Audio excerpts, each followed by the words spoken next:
Welcome the students of BSc agriculture part second. आज हम discuss करेंगे प्रोडक्शन सिस्टम और classification. Live stock production system. Live stock में हम एनिमल्स को रखते हैं जिसमें काऊ, बफेलो, शीप, गोट और पोल्ट्री सभी आते हैं, लेकिन अपन थोड़ा यहाँ फोकस हमारा गाय भैंस पे जा जाता है।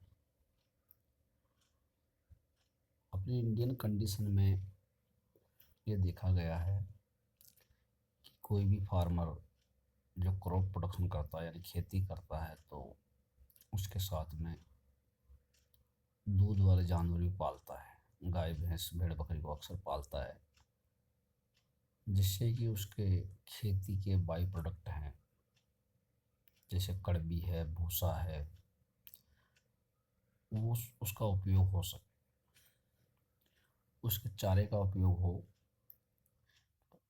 अनाज हम काम में ले लेते हैं, दाना काम में लेते हैं, और उसकी भूसे का उपयोग एनिमल के लिए हो जाता है। तो ये अक्सर देखने में आया, छोटे फार्मर है, मार्जिनल फार्मर है, वो अक्सर यही करते हैं कि अपना छोटी मोटी ज़मीन के ऊपर एक आध जानवर रख लेते हैं, जिससे उनका गुजारा भी हो जाता है।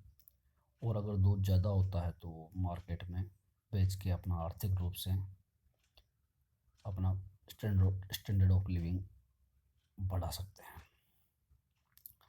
तो यही हमारा एक लाइव स्टॉक प्रोडक्शन सिस्टम है कि फार्मर को हम, जैसे डायग्राम में आपको मैंने समझा रखा है कि लैंडलेस जिसके पास खेती नहीं होती वो भी जानवर पाल सकता है भेड़ बकरी को ग्रेजिंग करा के।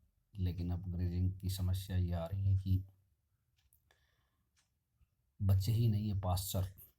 तो जब खेती कंप्लीट हो जाती है यानी फसल कटती है तो उसके बचे खुचे पत्तियां वगैरह, जैसे बरसात के बाद खरीफ की फसल कटती है तो उसके बाद में लोबिया, मूंग वगैरह जो फसलें हैं उनको उखाड़ने के बाद उसमें बचा हुआ पत्तियां वगैरह वेस्ट है, उसका ग्रेजिंग करा के भेड़ बकरी को पालते हैं, या माइग्रेट करके जहाँ जहाँ घास धूप रहती है वहाँ पाला जा सकता है। तो लैंडलेस लेबर वो भेड़ बकरी पालने वाले मानते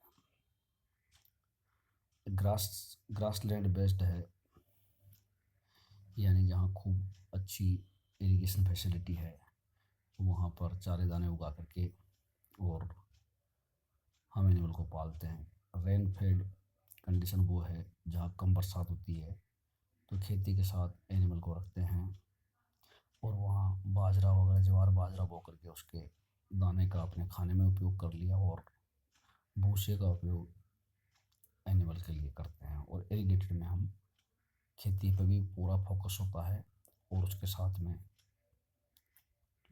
रिज का वगैरह, बरसीम रिज का लोबिया उगा करके और हरा चारा प्रचुर मात्रा में एनिमल को देके उसका मिल्क प्रोडक्शन बढ़ा करके उसका हम उपयोग करते हैं। तो कंक्लूजन ये हुआ कि एग्रीकल्चर जो फार्मर करता है वो उसके प्रोडक्ट को, बाय प्रोडक्ट को उपयोग करने के लिए एनिमल भी रखता है, जिससे कि उसका अपने आप ही इंडियन इकोनॉमी में उसका विशेष योगदान हो जाता है। साथ साथ वो अपना घर का खर्च चला लेता है और एनिमल्स के से अपने एनिमल बाय प्रोडक्ट है, दूध प्रोटीन की, मिल्क प्रोटीन जो होता है जिसको एनिमल प्रोटीन आवश्यक माना जाता है, उसकी पूर्ति हो जाती है, और खेती के साथ में वो अपना परिवार का पालन पोषण कर सकता है। तो एनिमल सिस्टम में, लाइव स्टॉक प्रोडक्शन सिस्टम में खेती के साथ, जिसको मिक्स फार्मिंग बोलते हैं, खेती के साथ में एनिमल को पालना लाइव स्टॉक प्रोडक्शन सिस्टम कहलाता है। Thank you very much.